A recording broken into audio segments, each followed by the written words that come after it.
नमस्कार दोस्तों, आप सब कैसे हैं? आशा करती हूँ आप सब स्वस्थ होंगे, मस्त होंगे।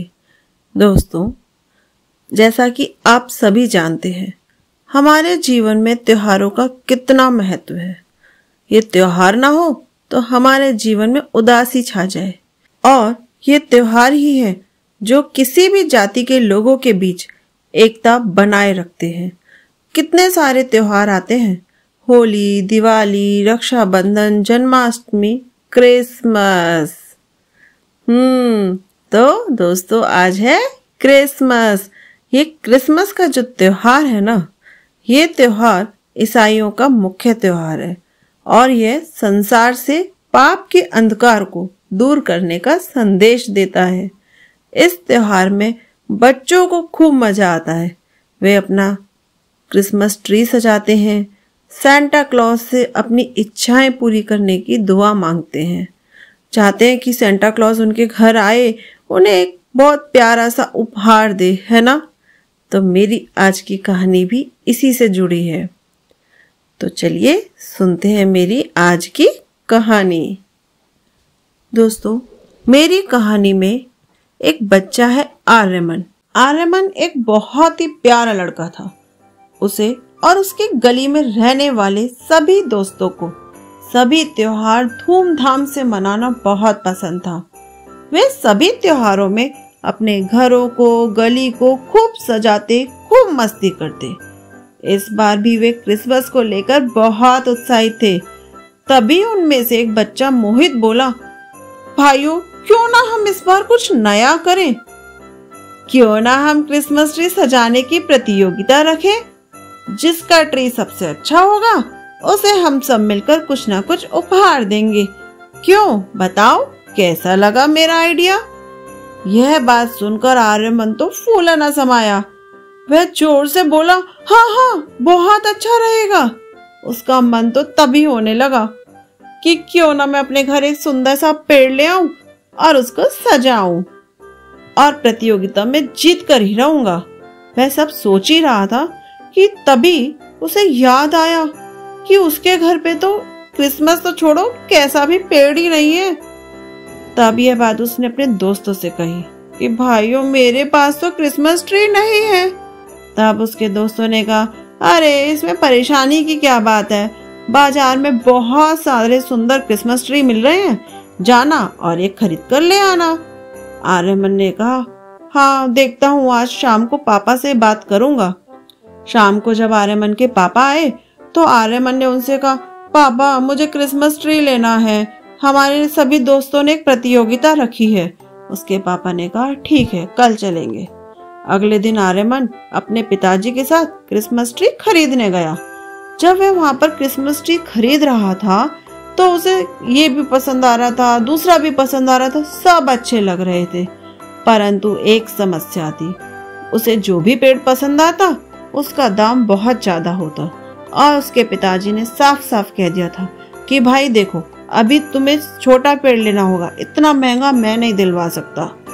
आर्यमन ने कहा, ठीक है पिताजी, आप छोटा ही ले लीजिए, मैं उसको भी खूब अच्छे से सजाऊंगा और प्रथम नहीं भी आया तो कोई बात नहीं, अगले साल ये बड़ा हो जाएगा, जब आ जाऊंगा।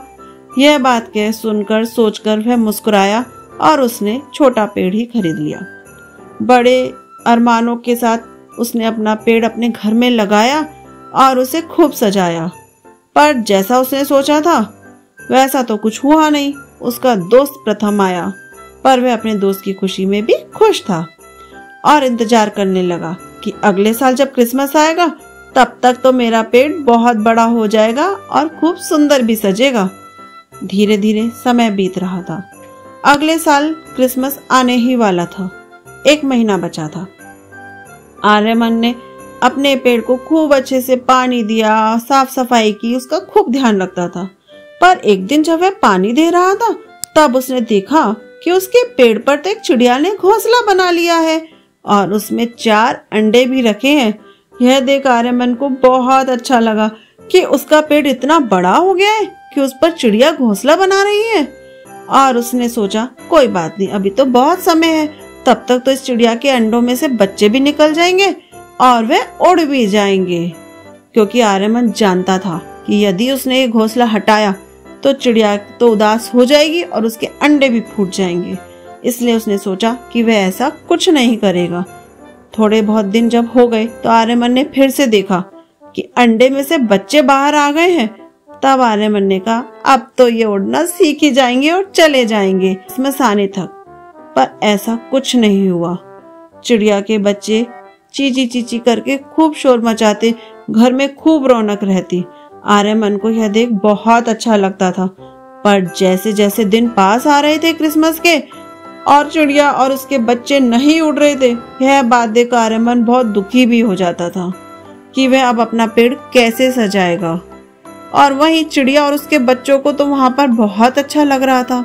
वह तो अब आर्यमन को देखकर उड़ते भी नहीं थे, बस पेड़ पर आराम से बैठी रहती, क्योंकि वह समझ गई थी कि आर्यमन उनको नुकसान नहीं पहुंचाना चाहता। अब एक ही दिन शेष था। आर्यमन खूब चाव से अपना पेड़ सजाने के लिए सारा सजावट का सामान खरीद लाया था। पर वह यह सोच उदास हो गया कि अब क्या फायदा, चिड़िया और उसके बच्चे तो अपना घोंसला यहाँ से हटा ही नहीं रहे, ये जा ही नहीं रहे। और यह सोचकर उसने सारा सामान पेड़ के पास ही पटक दिया और उदास मन से अपने घर के अंदर चला गया।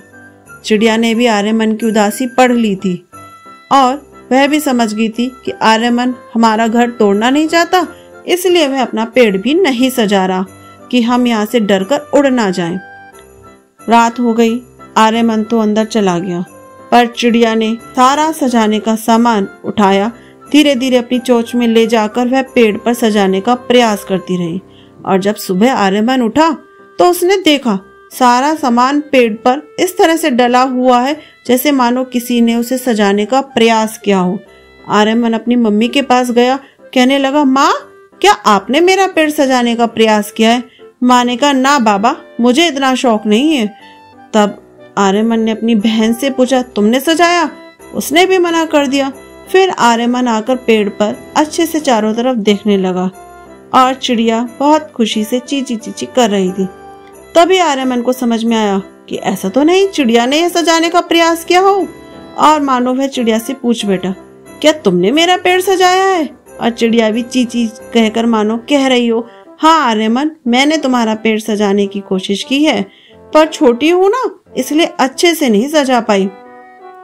आर्यमन चिड़िया के इस प्रयास को देखकर बहुत खुश हो गया। अभी तक तो वह उदास हो रहा था कि उसका पेड़ नहीं सज पाया, पर अब वह बहुत खुश था कि उसे चिड़िया के रूप में एक अच्छा सा दोस्त जो मिल गया था। वह सब अपना पेड़ निहार ही रहा था कि तभी उसके दोस्त आ गए और उसे क्रिसमस की बधाइयां देने लगे। आर्यमन के पेड़ को ढंग से सजा न देखकर वे सब उसे चिढ़ाने लगे। हाँ हाँ हाँ आर्यमन, अब तो तुम जीत नहीं पाओगे, तुमने तो अपना पेड़ ढंग से सजाया नहीं है। बड़ी डींगे हाँक रहे थे कि मेरा पेड़ सबसे सुंदर होगा, देखना मेरा पेड़ सबसे अच्छा होगा, ये बड़ा अच्छा सजाया है। आर्यमन को उनकी बात सुनकर बिल्कुल बुरा नहीं लगा। उसने कहा, दोस्तों चलो अंदर आओ, देखो मेरी मम्मी ने कितना सुंदर केक बनाया है, आओ हम सब मिलकर इसे काटते हैं और मिलकर खाएंगे। सबने कहा, चलो ठीक है। सब अंदर गए और तभी उन्हें चीची चीची की आवाजें आने लगी।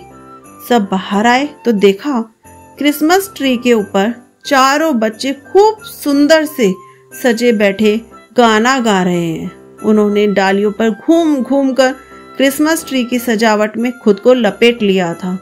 ऐसा लग रहा था मानो वे क्रिसमस ट्री की सजावट का ही एक हिस्सा हो। चारों डालियों पर 4 बच्चे और जहाँ सबसे बड़ा सितारा सस्ता है वहाँ पर उनकी माँ बैठकर गाना गा रही थी और बीच बीच में वे चारों पेड़ के आसपास नृत्य कर रहे थे, गीत गा रहे थे, क्रिसमस का त्योहार मना रहे थे। उनका गाना बहुत ही मधुर था। सभी बच्चे वहां खड़े होकर उन चिड़िया के बच्चों को निहारने लगे और चिड़िया के बच्चे भी वहां से उन्हें देखकर उड़े नहीं, क्योंकि वे जानते थे कि आर्यमन उन्हें कुछ नहीं होने देगा। और यह सब देखकर आर्यमन को बहुत अच्छा लग रहा था।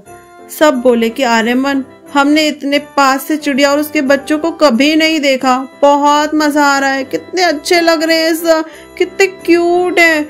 आर्यमन को सब बच्चों को आनंद लेते हुए देख बड़ा मजा आ रहा था और उसके मन में तभी ख्याल आया कि इन सब ने तो अपने क्रिसमस ट्री को कितनी महंगी महंगी चीजों से सजाया है, कितनी लाइटिंग की है, म्यूजिक लगाया है, फिर भी सबके पेड़ सूने पड़े हैं और सबको मेरे ही पेड़ पर मजा आ रहा है, मेरा ही पेड़ पसंद आ रहा है। सच में मेरा ही पेड़ सबसे सुंदर है। तभी आर्यमन के एक दोस्त मोहित ने कहा, हाँ आर्यमन, तुम्हारा क्रिसमस ट्री तो बहुत सुंदर है। तुमने इसकी जो सजावट की है ना, वो असली है, नकली नहीं। चिड़िया और उसके बच्चों ने, उनकी मधुर चहचहाहट ने तुम्हारे पेड़ को बहुत सुंदर बना दिया है। इन सब का गीत हमारे कानों में रस घोल रहा है। सच लगता है इस बार की प्रतियोगिता तो तुम जीत गए। तभी सभी बच्चे एक साथ बोले, हाँ आर्यमन, तुम्हारे पेड़ ने बाजी मान ली, क्योंकि तुम्हारे पेड़ की सजावट असली है। यह बात सुनकर आर्यमन बहुत खुश हुआ और उसने मन ही मन ईश्वर को धन्यवाद दिया। साथ में चिड़िया और उनके बच्चों को भी थैंक यू कहना नहीं भूला। वह धन्यवाद दे ही रहा था तो तभी उसके एक दोस्त ने कहा, मित्र कहाँ खो गए? तब उसने कहा, कुछ नहीं मित्र, मैं यहीं पर ही हूँ। आर्यमन, तुम्हारा इतना सुंदर क्रिसमस ट्री देखकर सेंटा क्लॉज तो तुम्हारे यहाँ जरूर आएंगे और तुम उनसे विश मांग लोगे। पर एक बात याद रखना, हमारे लिए विश ना मांगना भूलना। हम तुम्हें अपनी विशेष की लिस्ट अभी दे देंगे। यह सुनकर सभी बच्चे खिलखिलाकर जोर से हंसने लगे और आर्यमन के चेहरे पर भी खुशी की चमक दौड़ रही थी। तो देखा दोस्तों, आर्यमन की अच्छी भावना ने उसके मन को टूटने नहीं दिया।